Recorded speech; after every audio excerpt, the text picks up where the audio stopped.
আজকে শালিনীর একমাত্র দেওরের জন্মদিন, তাই শালিনী তার বড়লোক শ্বশুর বাড়িতে গরম গরম মাটন বিরিয়ানি রান্না করে। আর এমন সময় শালিনীর নিজের মায়ের কথা খুবই মনে পড়ে, কারণ তার মা বিরিয়ানি খেতে খুবই ভালোবাসে। আমাদের বাড়িতে এমনিতেই খাওয়া দাওয়ার কোনো অভাব নেই, আর প্রত্যেকদিন আমরা এরকম মাটন বিরিয়ানি চিকেন বিরিয়ানি খাই। তাই আজকে বরং আমি মায়ের জন্য একটু মাটন বিরিয়ানি পার্সেল করে পাঠিয়ে দিই। মাকে তো আমি নিমন্ত্রণ করলাম, কিন্তু মা আসতে পারলো না। আজকে মা আমার শ্বশুর বাড়িতে এলে ছড়িয়ে ছিটিয়ে বিরিয়ানি খেতে পারতো। এই বলে শালিনী বেশি বেশি করে মাটন বিরিয়ানি প্যাক করে তাদের বাড়ির চাকরকে দিয়ে মায়ের জন্য মাটন বিরিয়ানি পাঠিয়ে দেয়। আর শালিনী যখন সেই ব্যাপারে তার মাকে ফোন করে জানায়, তখন শিখা দেবী খুবই খুশি হয়, কারণ সে আজকে বড় লোকেদের মতো মাটন বিরিয়ানি খেতে পারবে, আর তাকে আজকে ডাল ভাত খেয়ে থাকতে হবে না। মা, আমি একেবারে অলিভ অয়েল দিয়ে আর 2000 টাকা কিলো দামের মাটন কিনে বিরিয়ানি রান্না করে পাঠিয়েছি, কিন্তু জানিও কেমন খেতে হয়েছে। এই বলে শালিনী ফোন রেখে দেয়। আর কিছুক্ষণের মধ্যেই যখন শিখা দেবীর বাড়িতে মাটন বিরিয়ানি চলে আসে, তখন সে কিছুতেই নিজের লোভ সামলাতে পারে না। সে মনের আনন্দে মাটন বিরিয়ানি খেতে শুরু করে দেয়। আর সে যখন মজা করে বিরিয়ানি খায়, তখনই সেখানে তার ছোট মেয়ে লিপিকা চলে আসে। কি ব্যাপার লিপিকা, এই ভর দুপুর বেলা তুই হঠাৎ করে এখানে আসতে গেলি কেন? কোনো সমস্যা হয়েছে নাকি? না মা, কোনো সমস্যা হয়নি। আসলে আজকে সকালবেলা তোমার জামাই বাজার থেকে বেশ বড় বড় হাঁসের ডিম নিয়ে এসেছে, আর আমি গরম গরম হাঁসের ডিম দিয়ে বিরিয়ানি রান্না করেছি। তারপর আমরা যখন দুপুরবেলা একসঙ্গে খেতে বসবো, তখনই তোমার কথা খুব মনে পড়ছিল। হ্যাঁ, তাতে কি হয়েছে? সেরকম কিছু নয়, আজকে আমি বেশি করে হাঁসের ডিম দিয়ে বিরিয়ানি রান্না করেছি, তাই তোমার জন্য প্যাক করে নিয়ে এসেছি। এই নাও মা, তুমি গরম গরম হাঁসের ডিম দিয়ে বিরিয়ানি খেয়ে নাও। আমি জানি তুমি হাঁসের ডিম খেতে খুব পছন্দ করো। তুই এত গরমের মধ্যে কষ্ট করে আমার জন্য হাঁসের ডিমের বিরিয়ানি নিয়ে এসেছিস কেন? তোর বড় দিদি একটু আগেই আমাকে গরম গরম মাটন বিরিয়ানি পাঠিয়েছে। ঠিক আছে, তুই টিফিন কারিটা দিয়ে দে, আমি রাত্রিবেলা এই বিরিয়ানি খেয়ে নেব। মায়ের কথা শুনে লিপিকার মুখ ছোট হয়ে যায়, কারণ সে ভেবেছিল আজকে সে নিজে হাতে মাকে হাঁসের ডিমের বিরিয়ানি খাইয়ে দেবে, কিন্তু তার মা এখন সেই বিরিয়ানি কিছুতেই খেতে চায় না। তাই লিপিকা যখন মন খারাপ করে নিজের শ্বশুর বাড়িতে ফিরে যাবে, তখনই সে বাপের বাড়ির জানালা দিয়ে দেখে যে তার মা হাঁসের ডিমের বিরিয়ানি ডাস্টবিনে ফেলে দিচ্ছে। আমার এই হাঁসের ডিমের বিরিয়ানি খেতে বয়েই গেছে। গরিবদের মতো এরকম বিরিয়ানি কেউ খায় নাকি? ছোট মেয়েটাকে যদি বড়লোক শ্বশুর বাড়িতে বিয়ে দিতাম তাহলে ভালোই হতো। আজকে আমার বড় মেয়ে কি সুন্দর আমার জন্য মাটন বিরিয়ানি পাঠিয়েছে, তাই আজকে 2 বেলাতেই আমি মাটন বিরিয়ানি খাবো। এই বলে শিখা দেবী আবার মাটন বিরিয়ানি খেতে শুরু করে। আর যা দেখে লিপিকা মন খারাপ করে শ্বশুর বাড়িতে ফিরে যায়, কিন্তু সেই ব্যাপারে লিপিকা তার শ্বশুর বাড়ির পরিবারকে কিছুই জানায় না। এভাবেই দেখতে দেখতে কিছুদিন কাটে।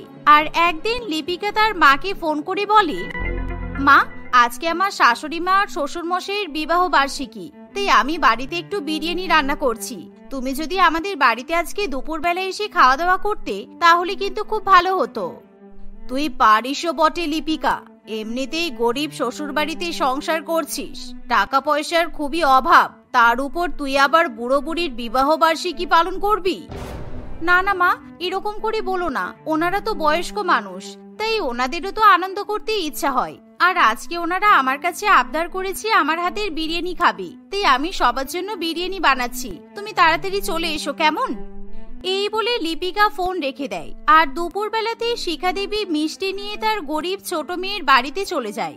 আর এমন সময় সবাই মিলে শিখা দেবীর আপ্যায়ন করতে ব্যস্ত হয়ে ওঠে। দিদি, আপনার মেয়ে কিন্তু বিরিয়ানি খুব সুন্দর রান্না করতে পারে, আর আপনি আসছেন না বলে আমরা কেউ কিন্তু খেতে বসিনি। চলুন আমরা একসঙ্গে গরম গরম বিরিয়ানি খেয়ে নিই। এই বলে মালতী দেবী মাটিতে মাদুর পেতে দেয়, আর তারা সবাই মিলে বিরিয়ানি খেতে বসে। কিন্তু লিপিকা যখন তার মায়ের পাতে বিরিয়ানি পরিবেশন করে, তখন সেই বিরিয়ানি দেখে শিখা দেবী খুবই অবাক হয়, কারণ সে মনে মনে কল্পনা করে আসে আজকে সে ছোট মেয়ের বাড়িতে মাটন বিরিয়ানি খাবে, কিন্তু লিপিকা তার মাকে ভেজ বিরিয়ানি পরিবেশন করে। একই লিপিকা, তুই বিরিয়ানির মধ্যে এরকম ক্যাপসিকাম, শসা, পেঁয়াজ, গাজর, কুমড়ো, আলু এগুলো দিয়েছিস কেন? এটা আবার কিরকম ধরনের বিরিয়ানি? আর তুই এরকম বিরিয়ানি খাওয়ানোর জন্য আমাকে এরকম ঘটা করে নিমন্ত্রণ করলি? হ্যাঁ মা, কারণ সকালবেলা থেকে আমি ভেজিটেবল বিরিয়ানি রান্না করছি। তুমি তো জানো চিকেন আর মাটনের অনেক দাম, তাই তোমার জামাই কিনে নিয়ে আসতে পারেনি, সেই জন্য আমি ভেজ বিরিয়ানি রান্না করেছি। না না, আমি এরকম শাক পাতা দিয়ে বিরিয়ানি রান্না খেতে পারবো না। আমি চললাম, অন্য কোনো দিন তোর বাড়িতে এসে নিমন্ত্রণ খাবো।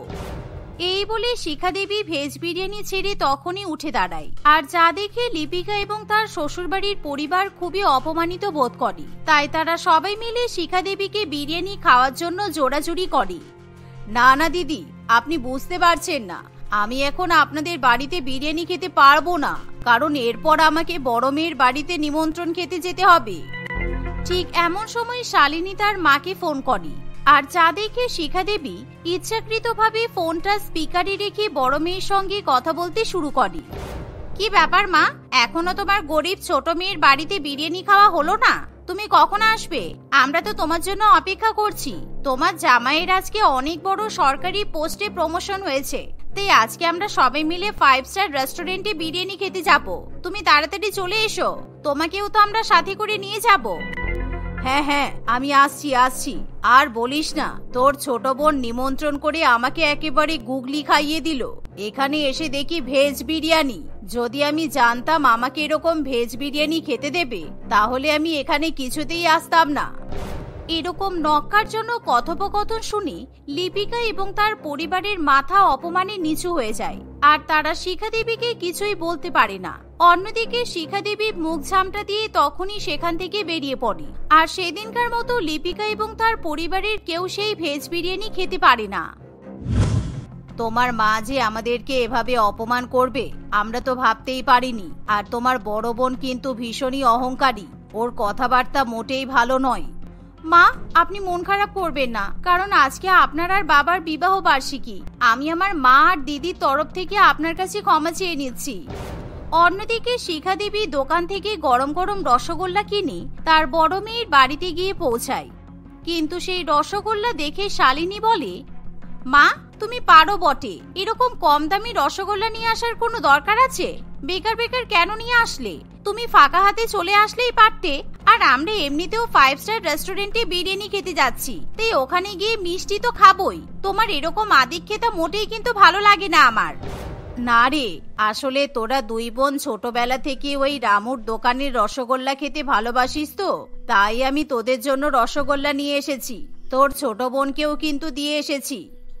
আরে ছোট বোন করো না তো, ওই তো ফোনে বলছিলে তোমার ছোট মেয়ে নাকি তোমাকে ভেজ বিরিয়ানি খাওয়াচ্ছিল।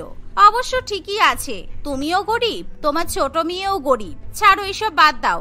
চলো, তোমার জামাই গাড়িতে অপেক্ষা করছে, গিয়ে আমরা বিরিয়ানি খেয়ে আসি। এই বলে শালিনী তার মায়ের হাত থেকে রসগোল্লার প্যাকেট নিয়ে তার বাড়ির চাকরের হাতে ধরিয়ে দেয়। আর যা দেখে শিখা দেবীর খুবই খারাপ লাগে। আর দেখতে দেখতে কিছুক্ষণের মধ্যেই শালিনী তার মাকে নিয়ে এবং শ্বশুরবাড়ির পরিবারকে নিয়ে বড় একটা 5 স্টার রেস্টুরেন্টে পৌঁছায়। সেখানে গিয়ে তারা দামি দামি মাটন বিরিয়ানি, চিকেন বিরিয়ানি এবং আরো বিভিন্ন রকমের বিরিয়ানি অর্ডার করে। আর এত রকমের বিরিয়ানি দেখে শিখা দেবী ভীষণই অবাক হয়। কিন্তু সবাই যখন সেই বিরিয়ানি খেতে শুরু করে, তখন শিখা দেবী কিছুতেই সাধারণ বিরিয়ানির স্বাদ খুঁজে পায় না। কি ব্যাপার মা, তোমার জামাই তোমাকে নিমন্ত্রণ করে এত দামি দামি বিরিয়ানি খাওয়াচ্ছে, তবুও তুমি এরকম নাক মুখ ছোট করছো কেন? তোমার বিরিয়ানি খেতে ভালো লাগছে না? না মানে, এখানে বিরিয়ানিগুলোর স্বাদ একটু আলাদা। আমরা যেমন সাধারণ দোকানের বিরিয়ানি খাই, কিংবা তুই যেমন নিজের হাতে বিরিয়ানি রান্না করে খাওয়াস, সেরকম খেতে লাগছে না। কেমন একটা ভাত ভাত বলে মনে হচ্ছে।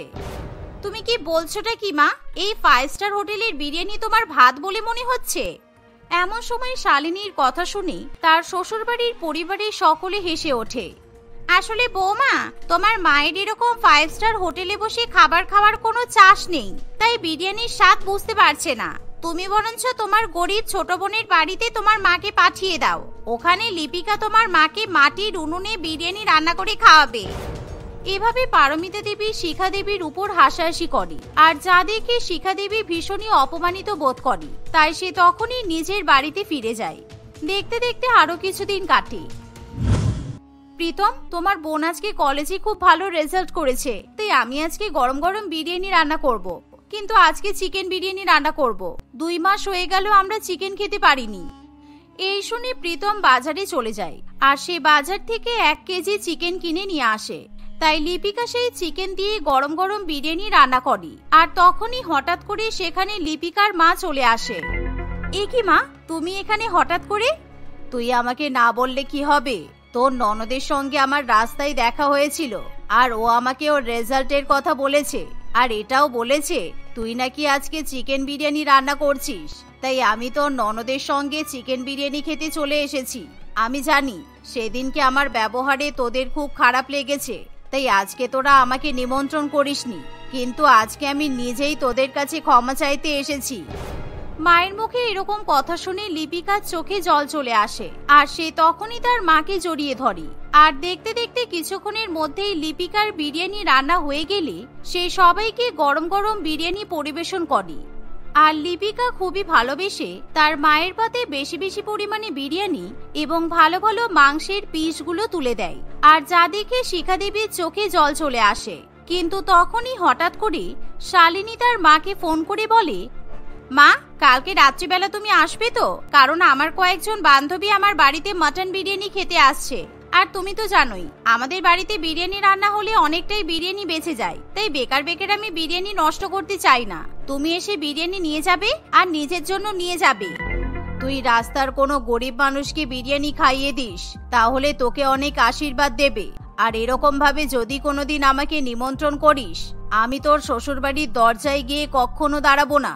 হতে পারে তুই অনেক বড় লোক, কিন্তু এরকম নিমন্ত্রণ আমি অস্বীকার করলাম। আর আমি এখন তোর ছোট বোনের বাড়িতে বসে চিকেন বিরিয়ানি খাচ্ছি। আমার ছোট মেয়ের রান্না করা বিরিয়ানির স্বাদ একেবারে অনবদ্য। এই বলে শালিনী দেবী মুখের উপর তার বড় মেয়ের ফোন কেটে দেয়, যার ফলে শালিনীর খুবই খারাপ লাগে আর সে মনে মনে নিজের ভুল বুঝতে পারে। সেদিনের পর থেকে শিখা দেবী সবসময় লিপিকার বাড়ির নিমন্ত্রণ গ্রহণ করে। আর যা দেখে শালিনী তার মা এবং ছোট বোনের কাছে ক্ষমা চেয়ে নেয়। আর এখন তারা সবাই মিলে হাসি খুশি দিন কাটাতে থাকে। মীনাক্ষী তার স্বামী অঙ্কুশ এবং মেয়ে মিলির সঙ্গে একটি শহরে থাকত। মীনাক্ষী একটি অনেক বড় সরকারি অফিসে চাকরি করত এবং তার স্বামীও অফিসের কাছে অনেকগুলো দিনই বাড়ির বাইরে কাটাতো। এমন অবস্থায় মীনাক্ষীর পক্ষে তার ছোট্ট 3 বছরের মেয়ে মিলির খেয়াল রাখা খুবই অসম্ভব হয়ে ওঠে। এবার একটা কোনো ব্যবস্থা করতেই হবে অঙ্কুশ। মেয়ের কথা বলে আর কতদিন ছুটি নেব? আর তাছাড়া মিলি তো বড় হচ্ছে, এই সময়টাতে ওর সাথে সবসময় কারোর একটা থাকা খুব দরকার। আমি কি করবো বলো তো? আমি তো চাকরি ছেড়ে ঘরে বসে থাকতে পারবো না। প্রত্যেকদিন তো এর বাড়িতে রেখে আসা সম্ভব নয়। আমার সত্যি মাথায় কিছুই আসছে না। আমি ভেবেছি মিলির জন্য একজন আয়ার ব্যবস্থা করব। সে সারাদিন বাড়িতে থেকে মিলি দেখাশোনা করবে আর আমরা অফিস থেকে ফিরে এলেই ও বাড়ি ফিরে যাবে। এছাড়া সত্যি আর কোনো উপায় আমাদের কাছে নেই। এইটুকু একটা বাচ্চা মেয়েকে অচেনা অজানা একজনের কাছে রেখে চলে যাব? আমাদের ঘরেও তো কত জিনিসপত্র থাকে। যা ব্যবস্থা নেবে ভেবেচিন্তে নিতে হবে, তাড়াহুড়ো করে কিচ্ছু করা যাবে না। এভাবেই অঙ্কুশ এবং মীনাক্ষী ব্যাপারটা নিয়ে আলোচনা করে। সমস্ত রকমের আলোচনা হয়ে গেলে তারা একটি নামকরা আয়া সেন্টারে ফোন করে তাদের মেয়ে মিলির জন্য একজন ভালো আয়ার ব্যবস্থা করে। অন্যদিকে নিজের স্বামী, ছেলে, শাশুড়ি এবং সংসার সমস্ত কিছু সামলে মিলিদের বাড়িতে আয়ার কাজ করতে অনুরাধা রাজি হয়ে যায়। অনুরাধা এবং মীনাক্ষীর মধ্যে একেবারে আকাশ পাতাল পার্থক্য ছিল। একদিকে মীনাক্ষীর বাড়িতে মাত্র 3 জন লোক, তার মধ্যে থেকে 2 জনই কর্মরত। আর অন্যদিকে অনুরাধার বাড়িতে 4 জন লোক থাকলেও রোজগার মাত্র একজনই করে, তাও আবার অনুরাধা নিজেই। কাজ পেয়েছো বলে এত লাফিয়ে লাফিয়ে শেষ পর্যন্ত তুমি আয়ার কাজ করবে? পাড়া প্রতিবেশীদের কাছে মুখ দেখানোর জায়গা রাখবে না যা দেখছি। এতদিন ওই হোটেলে কাজ করতে, সেটাও অনেক ভালো ছিল। ওই হোটেলের থেকে এখানে আমার কাজ অনেক কম আর মাহিনা অনেক বেশি। নতুন বাড়িটাতে কাজ মানে হলো একটা ছোট্ট 3 বছরের বাচ্চার দেখাশোনা করা। এই কাজ করে যদি পাড়ার লোকের কাছে আমাকে নিন্দা শুনতে হয় তাহলে আমি তাতেও রাজি। তুমি অন্যের বাচ্চাকে দেখভাল করবে বলে দিনে 12 ঘন্টা সেখানে থাকার জন্য রাজি হয়ে গেলে, আর তোমার যে একটা 5 বছরের ছেলে আছে তার কথা কি ভাববে শুনি? তোমার যখন মনে হচ্ছে আমি আমার ছেলের কথা ভাবছি না, তাহলে তুমিও তো একটু তোমার ছেলের কথা ভাবতে পারো। তুমি একটা কাজ করলেই তো আমাকে এত সমস্যা সহ্য করতে হয় না। তোমরা সবাই সবার দায়িত্ব আমার উপর ছেড়ে দিয়েছো, অথচ আমাকে নিজের ইচ্ছা মতো কাজ করতে দিচ্ছ না। এ কেমন অদ্ভুত কথা শুনি। এই কথা শুনে প্রীতম কিংবা মঞ্জুলা দেবী কারোরই কিছু বলার থাকে না। পরের দিন সকালবেলা সকলের জন্য চা জল খাবার এবং দুপুরের রান্না করে অনুরাধা মীনাক্ষীর বাড়িতে আয়ার কাজের জন্য বেরিয়ে পড়ে। সে বাড়ির বাইরে চলে যেতে যাবে এমন সময় তার ছোট্ট ছেলে অয়ন তাকে বাড়িতে থাকতে বলে খুবই বায়না করতে থাকে। তুমি এত সকালবেলা কোথায় যাচ্ছ মা? তুমি তো ওই হোটেলটাতে বিকেল বেলা যাও, তাহলে আজকে সকালবেলা কেন যাচ্ছ? আমি সেই হোটেলটাতে যাচ্ছি না তো, আমি তো একটা ছোট্ট বোনের বাড়িতে যাচ্ছি। ওই বোনটার বাবা মা দুজনেই কাজ করে তো, তাই বোনটা সারা দিন বাড়িতে একা একা থাকে। আমি না গেলে ওর খেয়াল কে রাখবে বলো তো? তুমি বাড়ি থেকে চলে গেলে আমার সাথে কে থাকবে মা? তুমি যেমন ওই বোনটাকে দেখতে ওদের বাড়িতে যাচ্ছ, তেমনি কি আমার সাথে খেলা করতেও কি আমার বাড়িতে অন্য কেউ আসবে? অনুরাধার কাছে অয়নের প্রশ্নের কোনো উত্তর থাকে না। মাঝে মাঝে ছোট বাচ্চারা এমন ভারী ভারী কথা বলে ফেলে যেগুলো বড়দের মনেও দাগ কাটে। তোমার জন্য তো ঠাম্মি আছে বাবা, ওই বোনটার বাড়িতে তো কেউ নেই। আমি এক্ষুনি যাব আর এক্ষুনি চলে আসবো। তুমি একদম গুড বয় হয়ে থাকবে, ঠিক আছে? এই বলে অনুরাধা সেখান থেকে চলে যায়। অয়ন অনেকবার চিৎকার করে মামা করে ডাকলেও অনুরাধা আর পিছনে ফিরে তাকায় না। কিছুক্ষণের মধ্যে সে মীনাক্ষীদের বাড়িতে চলে আসে। মীনাক্ষীদের বাড়িঘর দেখে অনুরাধা চোখ জুড়িয়ে যায়। সে নিজের বাড়িঘরের সাথে মীনাক্ষীদের বাড়িঘরের তুলনা করতে থাকে। মীনাক্ষীদের বাড়িতে মাত্র 3 জন, আর সেখানে 6টা-7টা ঘর। অন্যদিকে অনুরাধার বাড়িতে 4 জন লোক এবং সেখানে মাত্র একটাই ঘর ছিল। আমরা কিন্তু অনেক ভরসা করে তোমার কাছে আমাদের মেয়েকে রেখে যাচ্ছি, প্লিজ একটু ভালো করে ওর দেখাশোনা করো। আমাকে আজকে একটু তাড়াতাড়ি অফিস যেতে হচ্ছে, সেই কারণে আমি মিলিকে কিছু খাওয়াতে পারিনি। তুমি একটু ওকে ঠিকঠাক ভাবে খাইয়ে দিও, ঠিক আছে? এই কথাটা শুনেই অনুরাধার বুকটা যেন ছ্যাদ করে ওঠে। মীনাক্ষী তার চোখ মুখ দেখে বুঝতে পারে অনুরাধার নিশ্চয়ই কিছু একটা সমস্যা হচ্ছে। কি হয়েছে তোমার? মুখ চোখ ওরকম ফ্যাকাশে হয়ে গেল কেন? প্রথম দিন কাজে এসেই কোনো রকম গড়বড় করো না যেন। না ম্যাডাম, কোনো গড়বড় করব না, আপনি একদম নিশ্চিন্তে অফিসে যান। আসলে আমি প্রথম দিন কাজের তাড়াহুড়োতে আমার বাচ্চাটাকে খাইয়ে আসতে ভুলে গেছি, সেই জন্যই মুখটা এমন হয়ে গেছে আর কি। আমার এখানে কাজে এলে বাড়ির কথাটা বাইরে রেখে আসবে। এখানে তোমাকে শুধু আমার মেয়ের কথা ভাবার জন্য রাখা হয়েছে। ওর দেখাশোনা করার জন্য তোমাকে আমরা মাসে মাসে টাকা দেব, আর সেই জন্যই তুমি এখানে এসে শুধু ওর কথাই ভাববে। এই বলে মীনাক্ষী কাজে বেরিয়ে পড়ে। সারাদিন অনুরাধা সমস্ত কিছু ভুলে একদম নিজের সন্তানের মতো করে মিলির খেয়াল রাখতে থাকে। মিলি কাজের ফাঁকে ফাঁকে অনুরাধা মীনাক্ষীর ঘরেরও টুকিটাকি কাজগুলো করে ফেলে। সারাদিন পরে মীনাক্ষী কাজ করে বাড়িতে ফিরলে অনুরাধা তার জন্য চা এবং সামান্য জলখাবার বানিয়ে নিজের বাড়ির উদ্দেশ্যে রওনা হয়। এইভাবেই অনেকগুলো দিন কাটে। অনুরাধা প্রথম মাসের মাহিনা পেলেই তার স্বামী এবং শাশুড়ি তার থেকে সেই টাকা নিয়ে নেওয়ার চেষ্টা করে। এই টাকাগুলো দিয়েই তো আমি সংসার চালাবো, এগুলো যদি আমি আপনাদেরকে দিয়ে দিই তাহলে তো আমাদের না খেতে পেয়ে মরে যেতে হবে। আমার ছেলেটা 1 মাস ধরে একটা খেলনার জন্য আমার কাছে বায়না করছে। মাহিনা পেলে খেলনাটা কিনে দেব বলে এতদিন ওকে ভুলিয়ে রেখেছি, আর আজকে আপনারা চাইছেন টাকাটা আমি আপনাদেরকে দিয়ে দিই। হ্যাঁ, টাকাটা আমাদের দিয়ে দেবে। তুমি যখন যা চেয়েছো আমরা তোমাকে তো সেটাই দিয়েছি। দিনের পর দিন যেখানে সেখানে কাজ করতে গেছো, আমরা তোমাকে তারও অনুমতি দিয়েছি, আমাদের বাড়িতে থাকতে দিয়েছি, খেতে দিয়েছি, আর তুমি তার বিনিময়ে কয়েকটা টাকা দিতে পারবে না? তোমরা কেউ আমাকে এমনি এমনি খেতে দাওনি। আমি বাজার করেছি, রান্না করেছি, ঘরের সমস্ত কাজ করেছি, এমনকি সংসার চালানোর জন্য রোজগারটাও নিজেই করেছি। 2 পয়সা রোজগার করছো বলে এত অহংকার করো না, তা না হলে কাল থেকে তোমার কাজে যাওয়াই বন্ধ করে দেবো বলে দিলাম। এভাবে অনুরাধার সাথে তার শ্বশুরবাড়ির লোকজনেদের ঝামেলা শুরু হয়ে যায়। অয়নকে খেলনা কিনে দেওয়ার মতো কিছু টাকা হাতে রেখে অনুরাধা পুরো টাকাটাই তার শাশুড়ি মা এবং স্বামীর হাতে তুলে দেয়। এইভাবে আরো কিছুদিন কাটে। এরই মধ্যে মীনাক্ষীর বাড়িতে তার শাশুড়ি মা আসে। সেখানে এসে মিলিকে একজন আয়ের হাতে খেতে দেখে জয়াদেবী প্রচন্ড রেগে যায়। এমন কিসের কাজ তোমার যে নিজের বাচ্চা মেয়েকে নিজের হাতে খাওয়াতে পারো না? এত টাকা কার জন্য ইনকাম করছো? তোমার মেয়ের জন্য তো। সেই মেয়ে বড় হয়ে তোমার জায়গায় আয়া মাসিকে মা বলে ডাকবে। এইসব আপনি কি বলছেন? আপনি তো জানেন আমার অফিসের কত চাপ থাকে। আমি সারাদিন মিলির পাশে বসে থাকতে পারবো না বলেই তো অনুরাধাকে কাজে রেখেছি। তোমার কাছে তোমার মেয়ের থেকে তোমার বেশি দরকারি হলো তোমার কাজ। কাজ চলে গেলে কাজ পেয়ে যাবে, কিন্তু মেয়ে হাতছাড়া হয়ে গেলে তাকে কি পাবে? এসব কি বলছেন? আমার মেয়ে হাতছাড়া হবে কেন? ওর সবেমাত্র 3 বছর বয়স, ও এখনো আমাকে ছাড়া আর কিছুই চেনে না।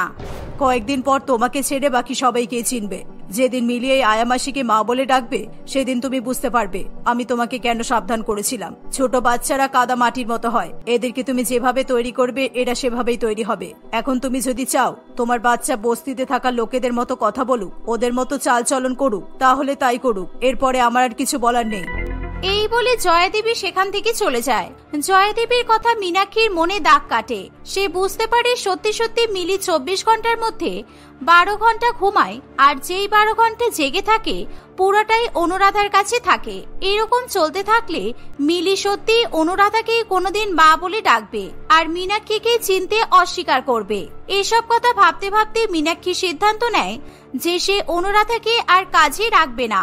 মীনাক্ষী অনুরাধাকে এই কথা জানালেই তার মাথায় আকাশ ভেঙে পড়ে। এরকম করবেন না ম্যাডাম, আমি তো অনেক যত্ন করে আপনার মেয়ের খেয়াল রাখি, সারাদিন নিজের মেয়ের মতো করে আগলে রাখি, তারপরেও কেন আপনি আমাকে কাজে রাখতে চাইছেন না? আমি চাকরিটা ছেড়ে দেব ভাবছি, তারপর থেকে সারাদিন বাড়িতেই থাকবো আর নিজের মেয়ের খেয়াল রাখবো। তোমাকে আর আমাদের দরকার হবে না।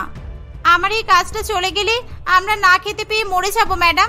আপনি প্লিজ এত বড় শাস্তি দেবেন না, একটু আমার সমস্যাটা বোঝার চেষ্টা করুন। আমার আর তোমার সাথে কথা বাড়াতে ইচ্ছা করছে না, তুমি এবার এসো, কাল থেকে আর এখানে আসার কোনো দরকার নেই। অনুরাধা অনেকবার জোর করলেও মীনাক্ষী তার কোনো কথা শোনে না। মীনাক্ষী অনুরাধা সেই মাসের পাওনা টাকাটা মিটিয়ে দেয়। অত্যন্ত হতাশ হয়ে অনুরাধা বাড়ি ফিরে আসে। অনুরাধা অনেক জায়গায় অনেক কাজ খোঁজার চেষ্টা করলেও সে কোথাও কোনো কাজ পায় না।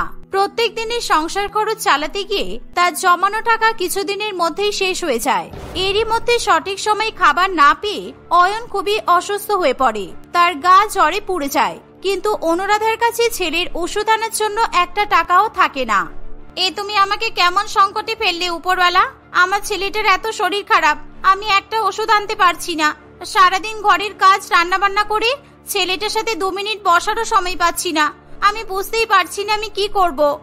এইসব নানান রকমের কথা ভাবতে ভাবতে হঠাৎই অনুরাধার ফোনে মীনাক্ষীর ফোন আসে। তুমি এক কাজ করো অনুরাধা, তুমি প্লিজ তাড়াতাড়ি এখানে চলে এসো। আমার অফিসে একটা ভীষণ বড় সমস্যা হয়ে গেছে, আমাকে আজকেই অফিসে যেতে হবে। এদিকে মিলির প্রচন্ড শরীর খারাপ, আমার শাশুড়ি মাও বাড়ি ফিরে গেছে, তুমি এসে একটু ওকে দেখবে প্লিজ। এই বলে মীনাক্ষী ফোনটা রেখে দেয়। অনুরাধা বাইরে বেরোনোর জন্য তৈরি হলে অয়ন আবার তাকে আটকায়। তুমি প্লিজ আজকে কোথাও যেও না মা, আজ তো আমার অনেক শরীর খারাপ, আজকে তুমি একটু আমার সাথে থাকো না মা প্লিজ। আমি একটু পরেই চলে আসবো বাবা। যেই ছোট বোনটার কথা তোমাকে বলেছিলাম না, ওর খুব শরীর খারাপ, আমি না গেলে ও কার কাছে থাকবে বলো? ও তো এখনো অনেক ছোট। এই বলে অনুরাধা নিজের ঘরের কাজ এবং তার ছেলের কথা না ভেবেই তাড়াতাড়ি তৈরি হয়ে মিলিদের বাড়িতে পৌঁছে যায়। অনুরাধা সেখানে পৌঁছাতেই মিলির পরিচর্যা করা শুরু করে দেয়। মিলিকে অনুরাধার কাছে রেখে মীনাক্ষী অফিসের কাজে বেরিয়ে পড়ে। অনুরাধার মাথায় অয়নকে নিয়ে চিন্তা ঘুরলেও সে একবারও তাড়াতাড়ি বাড়ি যাওয়ার কথা ভাবে না। অত্যন্ত নিষ্ঠার সঙ্গে সে মিলির দেখাশোনা করতে থাকে। দেখতে দেখতে বেশ কয়েক ঘন্টা কাটে। মীনাক্ষী অফিসের কাজ সেরে বাড়িতে চলে আসে। বাড়িতে ফিরে এসেই সে 1 প্যাকেট খাবার, বেশ অনেকগুলো ফলমূল এবং বেশ কিছু ওষুধ অনুরাধার হাতে তুলে দেয়। অনুরাধা কিছুই বুঝতে পারে না। আমার দরকারে আমার মেয়ের খেয়াল রাখবে বলে তুমি নিজের অসুস্থ ছেলেকে ছেড়ে এখানে এসেছো। তোমার এই ঋণ আমি কোনোদিনও চোকাতে পারবো না, তাই তোমার ছেলের সুস্থতার জন্য এই কয়েকটা জিনিস আমি কিনে দিলাম। কিন্তু আপনি কিভাবে জানলেন আমার ছেলের শরীর খারাপ? যখন তোমাকে আমি ফোন করেছিলাম তখন তুমি ফোনটা না কেটেই তোমার ছেলের সঙ্গে কথা বলা শুরু করেছিলে। আমি তখন সবই শুনেছিলাম। আমার শাশুড়ির কথা শুনে আমি তোমাকে অনেকদিন অনেক সমস্যার সম্মুখীন করেছি, তাই জন্য আমি তোমার কাছে হাত জোর করে ক্ষমা চাইছি। তুমি প্লিজ সবকিছু ভুলে গিয়ে আবার কাল থেকে কাজে এসো। তোমাকে ছাড়া আমি আমার সংসার ঠিক করে চালাতে পারবো না। চাকরিটা ছাড়বো করে ছাড়াও হয়নি। এতদিন বাড়ি থেকেই অফিসের কাজ করছিলাম, কিন্তু সেটা আর হবে বলে মনে হয় না। মীনাক্ষীর এই কথা শুনে অনুরাধা প্রচন্ড খুশি হয়। তারা দুজনেই বুঝতে পারে তাদের দুজনের কাজই তাদের দুজনের জন্য কতটা গুরুত্বপূর্ণ। অনুরাধা সেই জিনিসগুলো বাড়িতে নিয়ে গেলে অয়ন খুবই খুশি হয়। কিছুদিনের মধ্যেই অয়ন এবং মিলি দুজনেই সুস্থ হয়ে ওঠে। অনুরাধা আবার তার কাজ শুরু করে। মাঝে মাঝে অয়নকেও মিলির সঙ্গে খেলতে মীনাক্ষীদের বাড়িতে নিয়ে যায়। এভাবেই সবাই সুখে শান্তিতে জীবনযাপন করতে থাকে।